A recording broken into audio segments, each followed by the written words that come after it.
kembali di channel aku, Kak Ade Dwi. Yuk belajar bareng Kak Ade Dwi. Pada pembelajaran kali ini, kita akan membahas tentang karya tulis ilmiah. Simak videonya, perhatikan baik-baik. Ayo kita mulai. Yang pertama kita bahas tentunya pengertian karya tulis ilmiah. Menurut teman-teman, apa sih itu karya tulis ilmiah? Nah, karya tulis ilmiah adalah karangan atau tulisan yang disusun secara sistematis berdasarkan pola penalaran ilmiah dan ilmu pengetahuan tertentu. Jadi, ada beberapa kata kunci yang bisa kita tarik dari pengertian ini. Yang pertama, harus berupa tulisan, harus sistematis, dan harus berdasarkan pola penalaran yang ilmiah. Yang kedua, kita masuk ke sifat atau karakteristik dari KTI atau karya tulis ilmiah. Yang pertama, harus logis. Artinya, semua kenyataan yang ada di karya tulis ilmiah harus dapat diterima oleh logika atau akal sehat. Yang kedua, objektif. Artinya, tidak menunjukkan keberpihakan penulis seperti jangan ada kata saya, aku, kami, kamu, dan jika lebih aman, silahkan gunakan kata pengobjektifan seperti kata penulis, pengarang, yang seperti ini lebih aman. Yang ketiga, sifatnya lebih sistematis, artinya sesuai dengan sistematika atau urutan. Yang keempat, jelas, artinya tidak menimbulkan makna yang ambigu.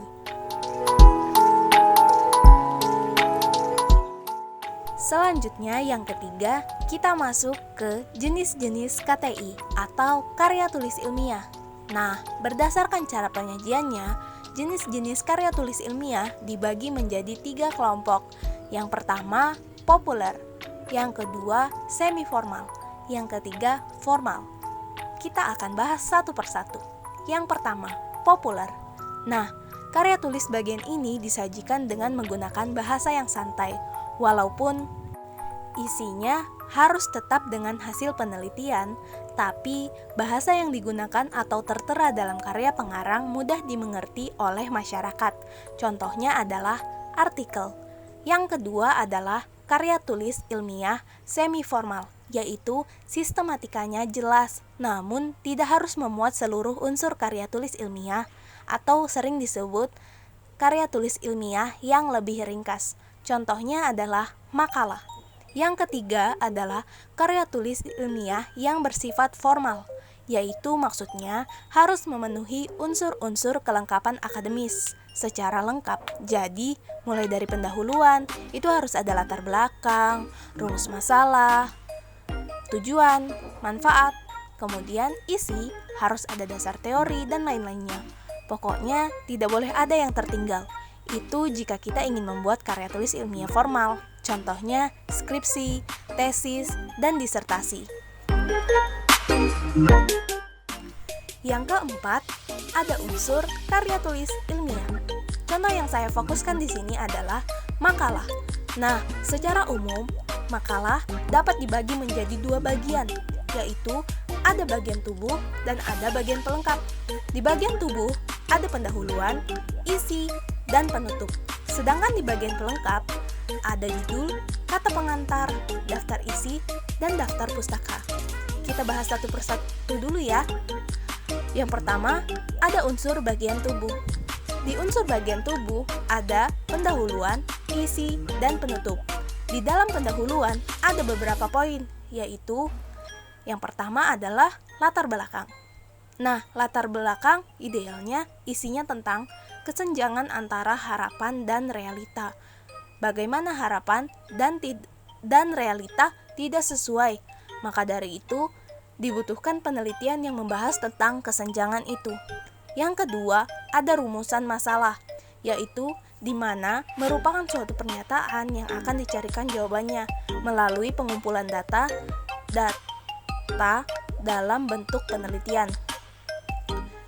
Yang ketiga, ada tujuan pengarang melakukan penelitian. Dan yang terakhir adalah manfaat penelitian. Untuk yang kedua dalam unsur bagian tubuh ada isi, Nah, di sini juga ada beberapa poin, yaitu seperti kerangka teori, metodologi penelitian, dan pembahasan. Kerangka teori berupa teori tetap yang membahas apa yang ingin diteliti oleh si pengarang. Sedangkan metodologi penelitian yaitu cara pengarang melakukan penelitian tersebut. Yang ketiga yaitu pembahasan. Pembahasan merupakan pembahasan pengarang terhadap apa yang telah ia teliti. Terakhir adalah penutup, yang isinya ada berupa kesimpulan dan saran. Kesimpulan berarti jawaban dari masalah yang ingin dicari oleh si pengarang. Biasanya, kesimpulan terdapat di dalam pembahasan, seperti poin-poin unggul yang saling dihubungkan membentuk paragraf atau beberapa paragraf, dan terbentuklah kesimpulan. Kemudian, setelah kesimpulan terdapat saran. Saran ini sesuai dengan pemikiran pengarang atau penulis karya tulis ilmiah yang ditujukan kepada seseorang sesuai dengan topik penelitian, entah itu guru, masyarakat, teman, pemerintah, atau yang lainnya. Lalu, kita masuk ke unsur bagian pelengkap. Yang pertama, ada judul. Yang kedua, ada daftar pustaka. Judul harusnya mencerminkan ruang lingkup penelitian, tujuan penelitian, subjek penelitian, dan metode penelitian. Nah, cara penulisan judul ada dua, yaitu yang pertama, menggunakan huruf kapital secara keseluruhan. Bisa dilihat dari contoh. Pengarang menggunakan huruf kapital secara keseluruhan pada setiap kata. Dan yang kedua, yaitu dapat menggunakan huruf kapital pada setiap awal kalimat, kecuali kata hubung dan kata depan. Bisa dilihat dari contoh, penulis menggunakan huruf kapital hanya pada awal kalimat kecuali kata hubung, seperti dalam. Untuk yang terakhir, ada daftar pustaka. Daftar pustaka yaitu memuat semua kepustakaan yang berupa suatu susunan tulisan di akhir sebuah karya ilmiah, yang isinya ada nama penulis, judul tulisan, penerbit, identitas penerbit, dan tahun terbit. Contoh daftar pustaka yaitu semisalnya kita mengambil teori dari sebuah buku. Dari sebuah buku tertera nama penulis Muhtar. Judul buku Farmasi Fisika, bagian larutan dan sistem dispersi. Penerbitnya yaitu Gajah Mada University Press. Kota terbitnya yaitu di Yogyakarta. Tahun terbit adalah pada tahun 1989. Nah, penulisan daftar pustakanya yaitu seperti ini. Muhtar. M pertama ditulis dengan huruf kapital, titik, tahun terbit 1989, titik, farmasi fisika bagian larutan dan sistem dispersi yang merupakan judul dari buku tersebut. Nah, di sini farmasi fisika bagian larutan dan sistem dispersi adalah judul yang ditulis miring. Ada juga pengarang menuliskan judul tidak ditulis miring tetapi diberi garis bawah, titik pada judul dan diiringi dengan kota terbit, yaitu di Yogyakarta. Dan terakhir adalah penerbitnya Gajah Mada University Press. Nah, gimana? Udah paham kan?